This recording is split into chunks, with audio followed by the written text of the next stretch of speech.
For 20 years, he held two pregnant sisters captive, the most consanguineous and feared monster of the Appalachians.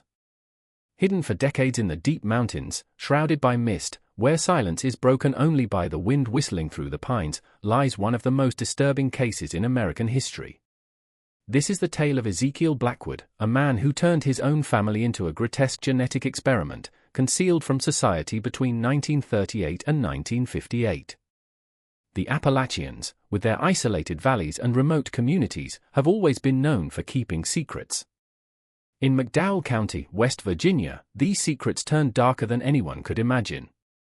It was in this region, known for coal mines and extreme poverty during the Great Depression, that the Blackwood family established its homestead, far from everything and everyone.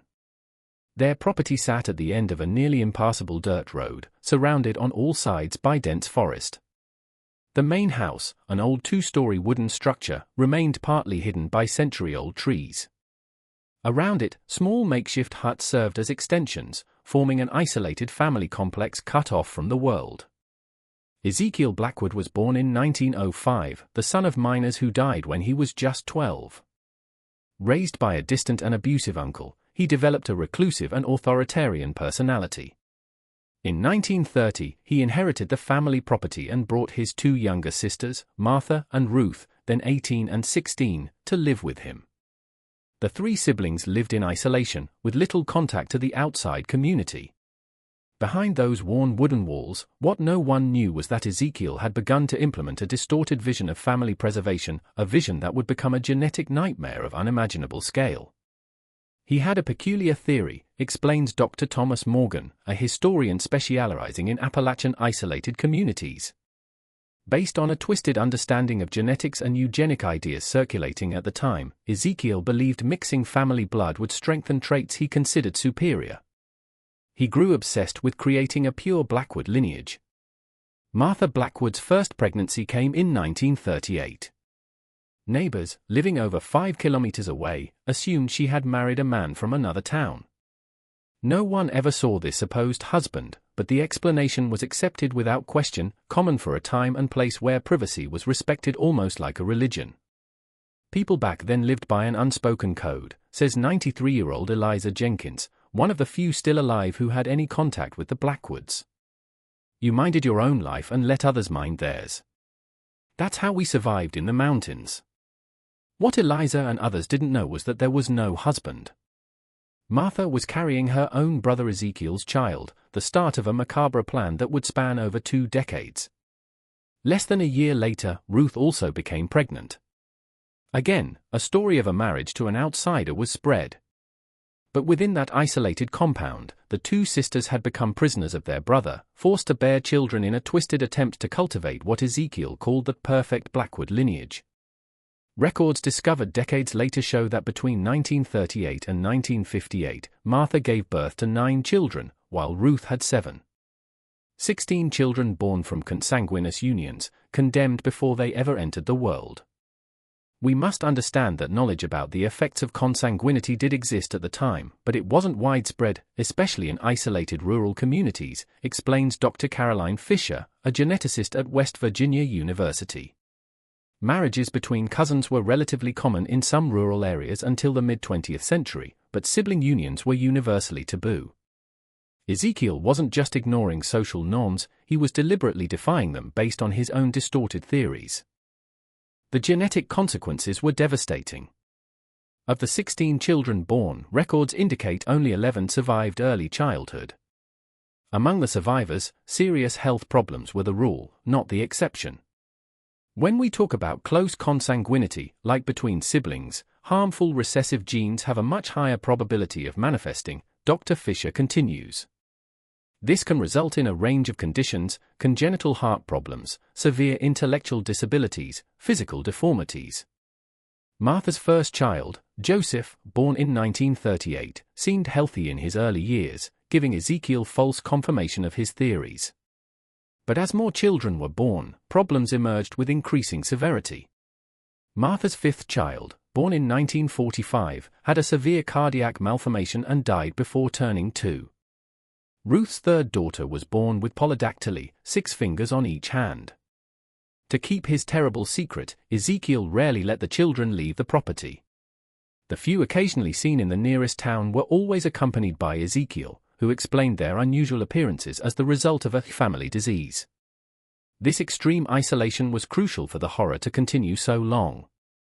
Ezekiel controlled every aspect of life on the homestead. He was the only one who went to town for supplies and outside interaction.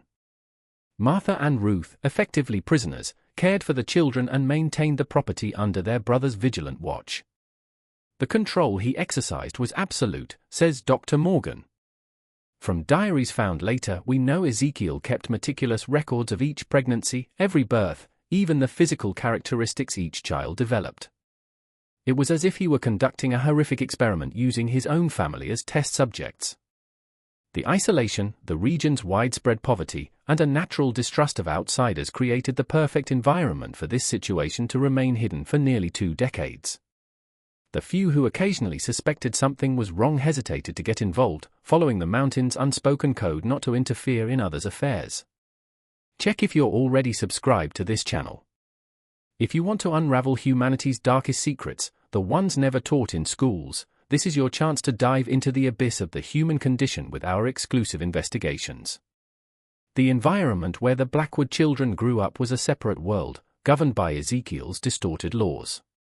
The property, about 15 hectares of rugged land, had become a microcosm where societal rules didn't apply. As the number of children grew, Ezekiel expanded the facilities. Small cabins were built around the main house, creating a sort of isolated community. Older children helped care for the younger, forming a complex, dysfunctional hierarchy. Joseph, the firstborn from 1938, assumed a position of secondary authority under Ezekiel. With no obvious physical deformities, he nevertheless developed significant behavioral problems. Neighbors' later accounts describe a young man with erratic behavior, alternating between extreme docility and violent outbursts. What we see with Joseph is a classic example of neurological effects from consanguinity, explains Dr. Robert Patterson, a neuropsychiatrist at the University of Pittsburgh. Studies show children from close consanguineous relationships have a higher likelihood of neurochemical imbalances affecting behavior, even without obvious physical deformities. Rebecca, Ruth's first daughter born in 1939, had heterochromia, one blue eye and one brown. While this condition alone isn't necessarily from consanguinity, in her case it was accompanied by severe hearing impairment. Despite this, records suggest Rebecca developed remarkable intelligence, creating a communication system with the other children. Daily life on the Blackwood property followed a rigid routine set by Ezekiel. Children were woken before dawn to work the small farm that sustained the family. They grew potatoes, corn, and beans, and kept chickens and pigs. Formal education was virtually non-existent, limited to whatever Martha and Ruth could teach. It's important to understand the context, says historian Dr. Morgan. In rural Appalachia at that time, it wasn't uncommon for children to get little to no formal schooling. Child labor on family farms was the norm. This helped camouflage the Blackwood situation. Their educational isolation didn't raise suspicions. The children's health was precarious. Without proper medical care, many treatable conditions became chronic and debilitating. Martha's third daughter, Eleanor, born in 1942, developed severe scoliosis that, untreated, led to a spinal deformity limiting her movement. Still, records show she worked in Martha's medicinal herb garden, learning to use plants for common ailments. The use of traditional herbal medicine was common in Appalachian rural communities, explains Dr. Margaret Wilson, an ethnobotany expert. Many communities were days from the nearest doctor, so they developed deep knowledge of local medicinal plants. For the Blackwoods, this knowledge was likely crucial for the children's survival. The twins Thomas and Timothy, born to Ruth in 1944, faced particular tragedy. Both were born with a cleft lip and palate, conditions that made feeding and speaking difficult. Timothy, who also had a deformed left leg, died at 4 after contracting pneumonia during a harsh winter. Thomas survived but developed a severe speech impediment that isolated him further. As the children grew, Ezekiel implemented the most disturbing part of his plan, continuing the cycle of consanguinity. When Joseph turned 16 in 1954, Ezekiel began preparing him to assume what he called family responsibilities. In his diaries, Ezekiel described in clinical, disturbing detail how he planned for Joseph to continue the lineage with his own half-sisters when they came of age. What we see is the perpetuation of intergenerational abuse, says Dr. Helen Richards, a psychologist specializing in family trauma. Ezekiel wasn't just controlling his sisters, he was planning to extend that control to the next generation, creating a legacy of trauma that could have continued indefinitely if not stopped. The family's isolation was maintained through fear and misinformation. Children were taught from an early age that the outside world was hostile and dangerous.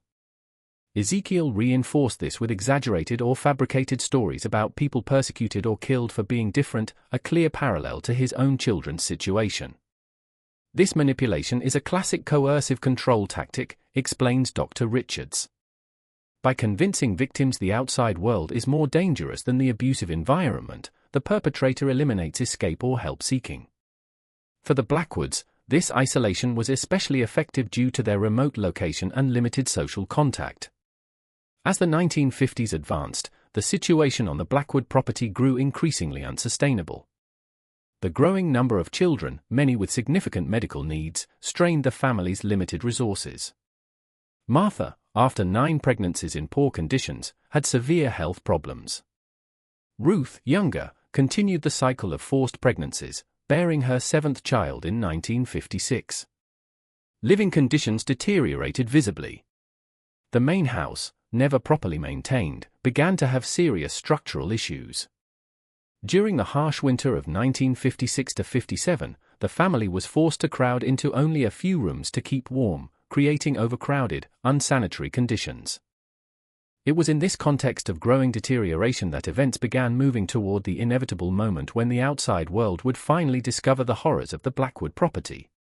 The catalyst would be a desperate decision by 18-year-old Rebecca, a decision that would change the family's fate forever. What happened at the Blackwood property is one of the most extreme documented cases of isolation and consanguinity in modern U.S. history, concludes Dr. Morgan. It's a disturbing case study in how geographic isolation, poverty, and authoritarian control can create conditions for systematic abuse to remain hidden for decades. The year 1957 marked the beginning of the end for Ezekiel Blackwood's reign of terror. That winter was particularly brutal in the Appalachians, with temperatures reaching -30 degrees and snowfalls further isolating the already remote Blackwood property. It was during this winter that 18-year-old Rebecca began planning her escape. Despite her hearing impairment, she possessed a keen understanding of her world and knew their situation was not normal. Diaries she kept secretly, found years later, reveal a young woman who, even raised in extreme isolation, had developed her own moral conscience and an unshakable determination. Rebecca represented an anomaly within Ezekiel's closed system, explains Dr. Richards. Despite all the isolation and indoctrination, she developed a critical perspective. This isn't uncommon among survivors of abusive environments. Human resilience can manifest in surprising ways, even in extreme situations. Rebecca's plan was bold, considering her limited understanding of the outside world. For years, she had collected and hidden small useful items, a pocket knife, matches, pieces of rope, even a rudimentary county map from an old book in the house. She also secretly saved and dried food from meals to preserve it. Her opportunity came in February 1957, during one of Ezekiel's rare supply trips to town. Normally he took Joseph, but this time he left him behind to fix a cabin roof that had collapsed under snow. With Ezekiel gone and Joseph busy, Rebecca took her chance. With only a small bundle of belongings and provisions, she escaped into the forest amid a snowfall, the bad weather helping cover her tracks. What followed was an epic, desperate journey. For 3 days, Rebecca wandered through snow-covered mountains, guided by the sun and stars as she'd learned from observing Ezekiel. Without proper gear and facing freezing temperatures, she suffered hypothermia and severe frostbite. When we consider what Rebecca faced, it's almost unbelievable she survived, says Dr. William Harper, a remote medicine expert. A hearing-impaired young woman with no outside experience, crossing one of the Appalachians' most inhospitable regions during a blizzard. Her survival speaks volumes about her willpower. On the fourth morning, Rebecca was found semi-conscious by a local hunter, Edgar Thompson, who at first mistook her for an injured animal. Rushed to the small clinic in Welsh, the nearest town, the slow unfolding of a horror the local community could barely comprehend began. Exhausted and limited by her hearing, Rebecca initially communicated through rudimentary drawings. It was nurse Sarah Collins who finally established an effective communication system. "I'll never forget the moment I understood what she was trying to tell us," Collins said years later. "At first I thought she was confused, that it was impossible. But the more she explained, the clearer it became we were facing something truly horrible." Local Sheriff Frank Miller, initially skeptical, organized a small expedition to the Blackwood property. What they found confirmed their worst fears. 15 people living in deplorable conditions, many with visible deformities and significant signs of neglect. "It was like entering another world," said Deputy James Wilson, who accompanied the sheriff. The main house was in an advanced state of decay. The smell of mold and sickness was oppressive. The younger children looked at us as if they'd never seen strangers.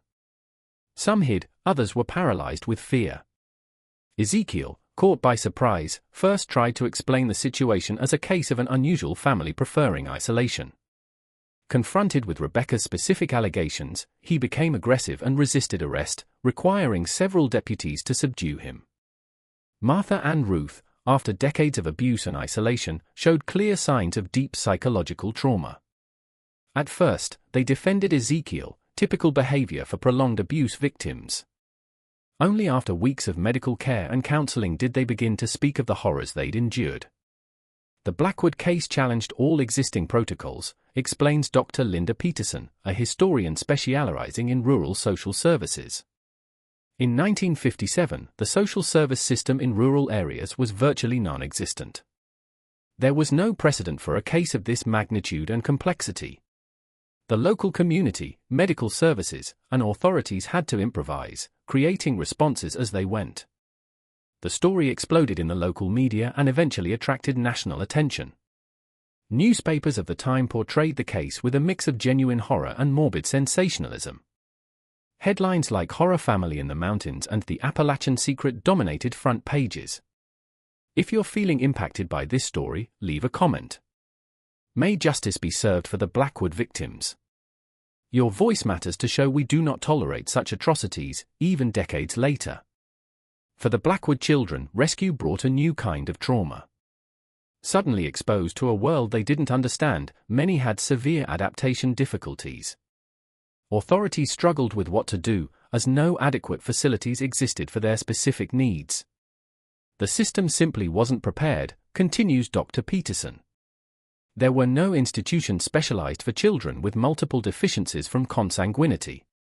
The options were general orphanages or psychiatric institutions, neither suitable." The discovery also raised unprecedented legal issues. Ezekiel was arrested and charged with multiple crimes, including kidnapping and unlawful imprisonment. However, the laws of the time didn't specifically address the kind of systematic, multi-generational abuse he had perpetrated. The Blackwood case revealed significant gaps in the legal system, explains Dr. Harold Jenkins, a professor of historical criminal law. Prosecutors had to get creative applying existing laws. This case would eventually contribute to the evolution of legislation on family abuse and child neglect in the following decades. Ezekiel Blackwood's trial in 1958 was one of the most sensational in West Virginia history. Though his lawyers tried an insanity defense, Ezekiel was found mentally competent to stand trial. The testimonies of Martha and Ruth, though painful, were crucial for his conviction. "Trial records reveal a man who to the end believed he was justified," says Dr. Jenkins. Ezekiel would interrupt proceedings to explain his theories on genetic purity and his family's superior lineage. His apparent lack of remorse shocked even seasoned court observers. Ezekiel was sentenced to multiple consecutive prison terms, ensuring he would die behind bars. He died at the West Virginia State Penitentiary in 1972, seemingly without ever expressing remorse. For Martha and Ruth, rescue brought a freedom that was initially as frightening as captivity. After extensive medical treatment, they were gradually reintegrated into society. Martha, whose health was severely compromised by 9 pregnancies in poor conditions, never fully recovered. She lived her final years in a Charleston nursing home, dying in 1975 from heart complications. Ruth, younger and less physically damaged, achieved a more substantial recovery. With help from social programs and local religious groups, she eventually learned to read and write. She spent her last years volunteering at a shelter for domestic violence survivors, dying in 1988. Ruth's story is a remarkable testament to human resilience, says Dr. Richards. After decades of unimaginable abuse, she not only survived but found purpose in helping other victims. Her journey reminds us that recovery and transformation are possible, even after severe trauma. The consequences of Ezekiel Blackwood's distorted genetic experiment extended far beyond the 1957 rescue.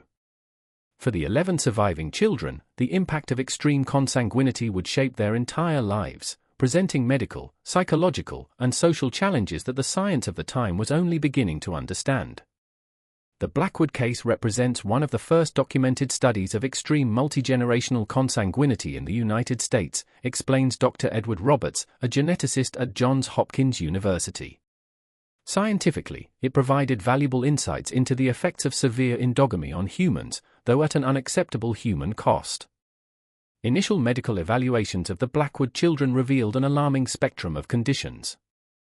Beyond visible physical deformities like Eleanor's scoliosis, Thomas's cleft lip, and the polydactyly seen in several siblings, more detailed exams uncovered even graver internal problems.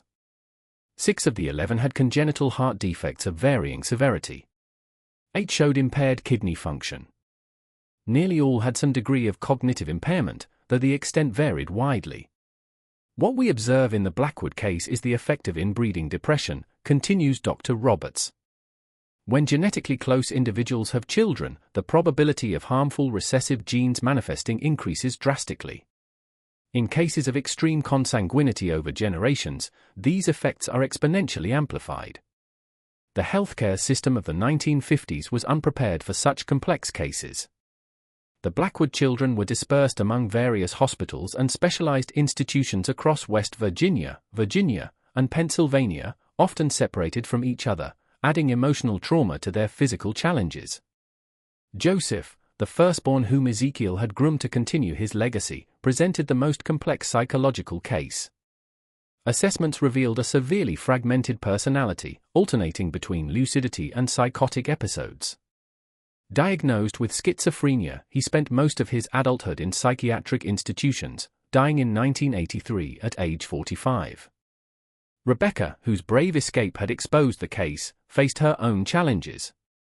Beyond her hearing impairment, later exams revealed a heart condition requiring multiple surgeries. Despite these difficulties, she showed remarkable adaptability. With support from dedicated social workers, she learned sign language and eventually earned a high school diploma through a special program. Rebecca became a symbol of hope, comments Marion Foster, a social worker who worked with the Blackwood children. Despite everything, she maintained an insatiable curiosity about the world and an unshakable determination to build a better life. Thomas, who survived after his twin Timothy died in childhood, faced perhaps the hardest road, with multiple facial deformities and severe speech problems. He endured significant social rejection, even within institutions meant to help him. Medical records show he underwent 17 reconstructive surgeries between 1958 and 1970, with limited results. Thomas's case illustrates how the effects of consanguinity extend far beyond the physical, says Dr. Richards. The psychological impact of growing up not only with visible deformities but with the knowledge of their origin created additional layers of trauma that medical treatments couldn't address. For the younger children born in the 1950s, the fate was equally challenging. Mary, Martha's last daughter born in 1956, had a rare genetic condition affecting bone development. At 2 years old when rescued, she could barely sit without support. Later evaluations revealed she also had severe vision problems, seeing only shapes and basic forms. Children born in the final stages of this consanguinity cycle had even more severe conditions, explains Dr. Roberts. This is consistent with what we know about prolonged consanguinity. The effects tend to intensify across generations as the gene pool becomes increasingly limited. The Blackwood children's medical histories became an important case study for the emerging field of genetics.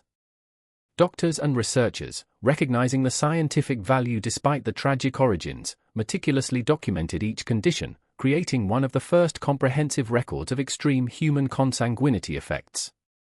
It's important to remember that in the 1950s, human genetics was still in its infancy, says Dr. Fisher. DNA was identified as genetic material only in 1944, and its structure discovered in 1953. The Blackwood case occurred at a pivotal moment for genetic science. Data collected from the Blackwood children contributed significantly to the understanding of heredity mechanisms and consanguinity risks. Studies based on their cases were published in medical journals throughout the 1960s and 1970s, always using pseudonyms to protect their identities.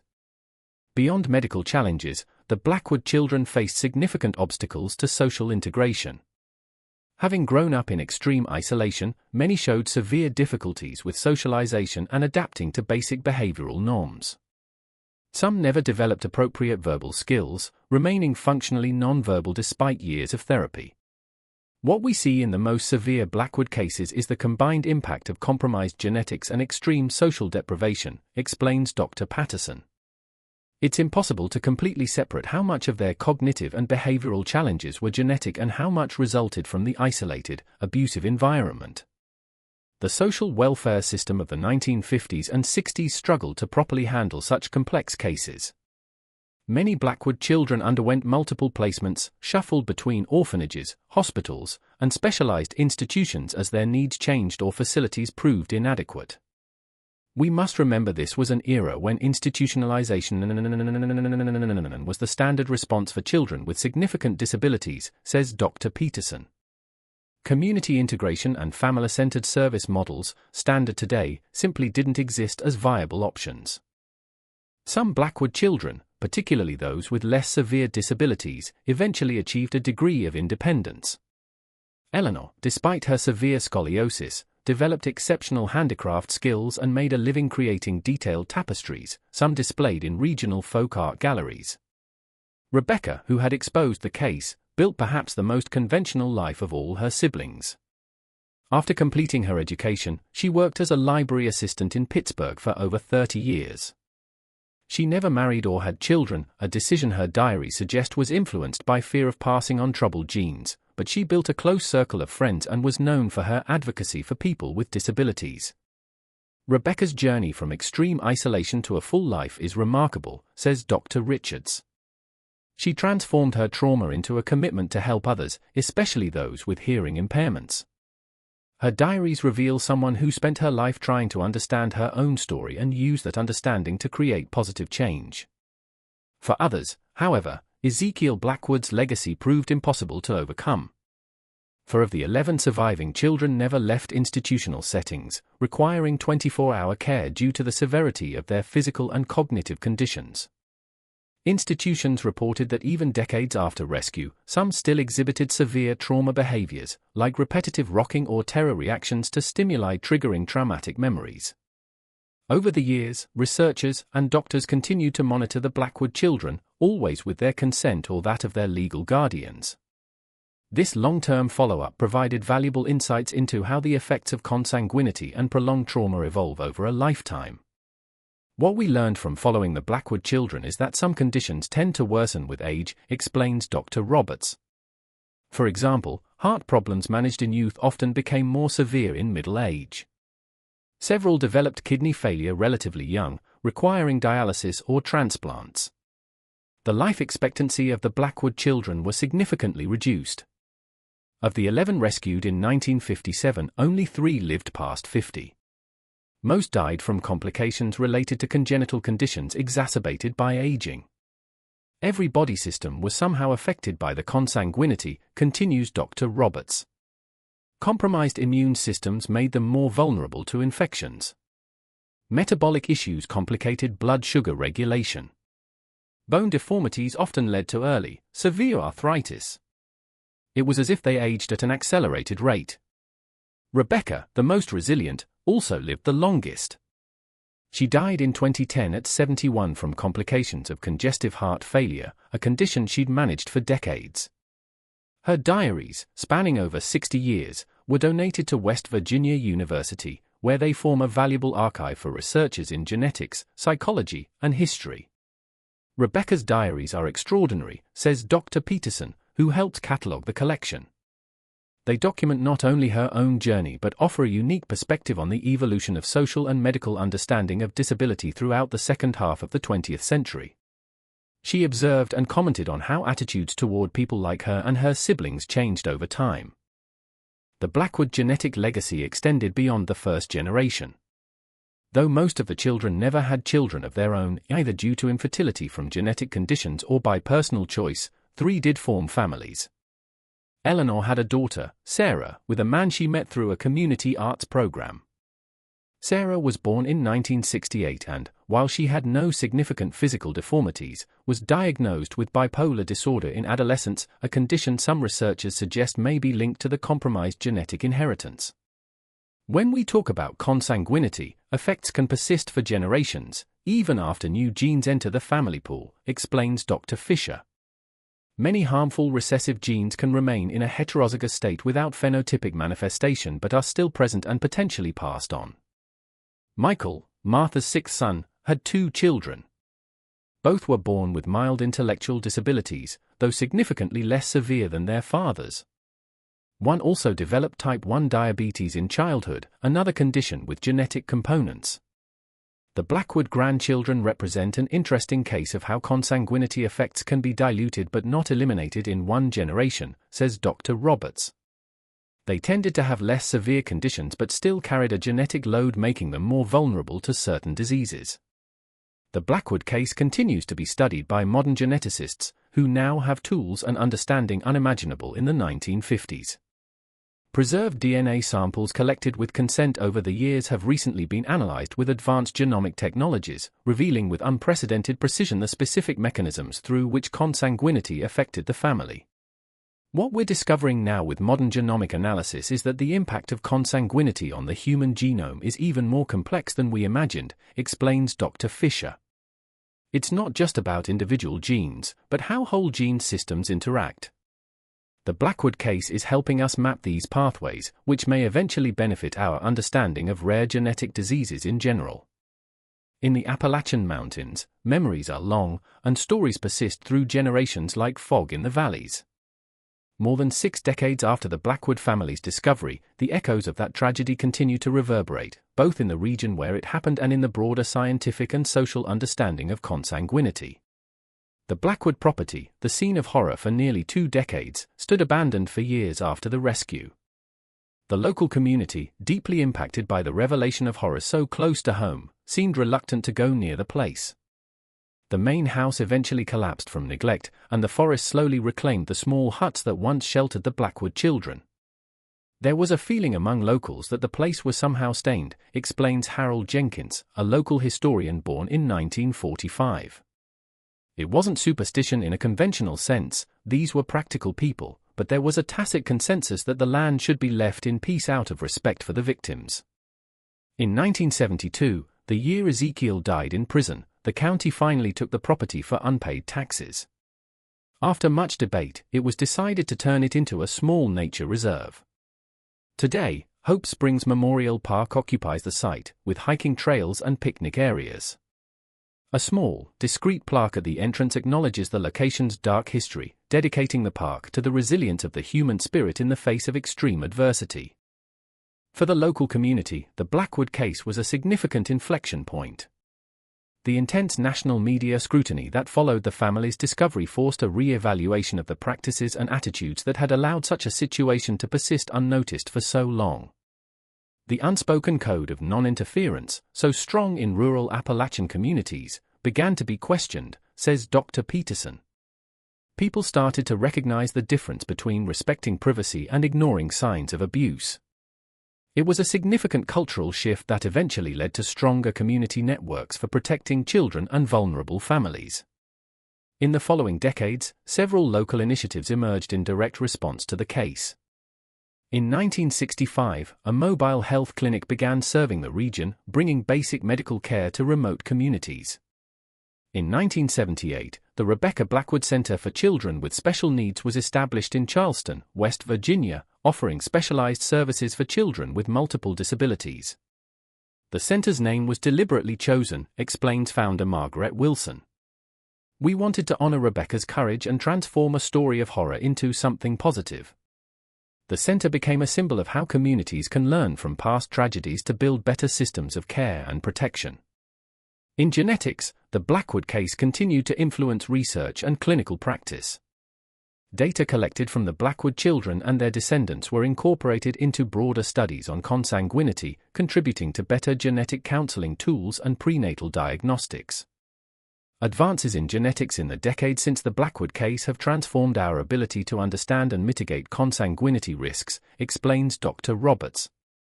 Today we can identify harmful recessive gene carriers and offer options like in vitro fertilization with pre-implantation genetic testing for at-risk families. These technologies were unimaginable in Ezekiel's time, but they're built partly on knowledge gained from cases like his. The Blackwood story also found its way into educational curricula, particularly in medical ethics, social work, and genetics courses. Stripped of the sensationalism that dominated initial media coverage, the narrative now serves as a powerful case study on the intersections of social isolation, power abuse, and genetic vulnerability. When I teach the Blackwood case to my social work students, I emphasize how multiple systems failed these children, says Dr. James Wilson, a professor at West Virginia University. It wasn't just the lack of social services in rural areas, but cultural norms discouraging intervention, gaps in child protection laws, and a limited understanding of family abuse signs. It's a powerful lesson on the need for comprehensive child protection approaches. For the few living direct Blackwood descendants, the family history remains a complex legacy. Sarah, Eleanor's daughter, now 57, has become a vocal advocate for education about consanguinity risks and the importance of genetic counseling. My mother never hid where I came from, Sarah shared in a rare 2005 interview. She believed I had a right to know my history, no matter how painful. That knowledge allowed me to make informed choices about my own life, including the decision not to have biological children due to the ongoing genetic risks. The children of Michael Blackwood, the only other known direct descendants, have chosen a lower profile. Both legally changed their surnames as adults and rarely discuss their connection to the case. This choice reflects the complex identity and stigma issues that continue to affect families with histories of consanguinity, even generations later, says Dr. Richards. The stigma remains powerful. For Blackwood descendants, there's the additional challenge of being linked to a case that's become almost legendary in its notoriety. Choosing to embrace this history, as Sarah did, or distance from it, as Michael's sons did, represents different but equally valid coping strategies. In her final diaries, written shortly before her death in 2010, Rebecca Blackwood reflected on the long reach of Ezekiel's acts. Sometimes I think what my brother did was like throwing a stone into a lake. The stone sank long ago, but the waves keep spreading, touching people he never knew and never would know. I hope that in time, those waves carry not just pain, but also wisdom. That our story serves as a warning, and perhaps as a catalyst for change. Her wish seems to have been fulfilled in many ways. The Blackwood case contributed to significant child protection law reforms, advances in the genetic understanding of consanguinity, and greater social awareness of the dangers of extreme isolation. A story of unimaginable horror has, over decades, become a source of knowledge that has likely prevented similar tragedies. When we look at the Blackwood legacy today, we see both the tragic consequences of isolation and abuse, and the potential for healing and positive change, concludes Dr. Peterson. It's a reminder that even the darkest stories can eventually shed light on paths to a better future. In 2018, 60 years after the family's discovery, a small memorial was placed in the cemetery where several Blackwood children are buried. The simple bronze plaque doesn't mention the consanguinity or specific horrors, but carries a powerful message in memory of the Blackwood children. May their lives teach us compassion, vigilance, and the responsibility we bear for one another. In those same Appalachian Mountains where Ezekiel once ruled his small kingdom of terror, communities now work actively to break cycles of isolation. Social outreach programs, better roads and infrastructure, and a growing awareness of the importance of community connection have helped transform areas once cut off from the outside world.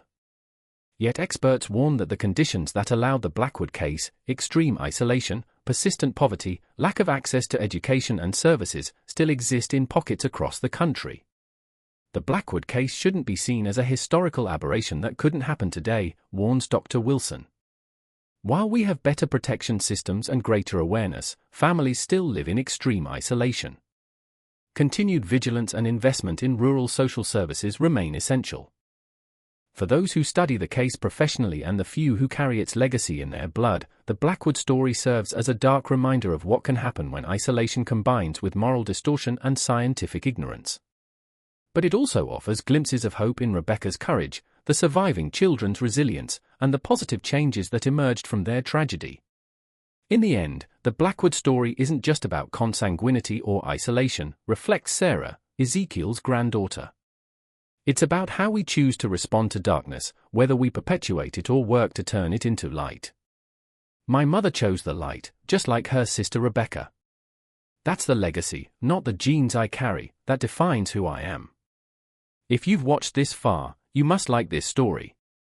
Leave a comment saying watched here so I can get to know you and see who really enjoys the stories on this channel. Be sure to subscribe for more impactful stories like this. Leave a like to support our work, and share with friends and family interested in deep historical investigations into humanity's darkest secrets.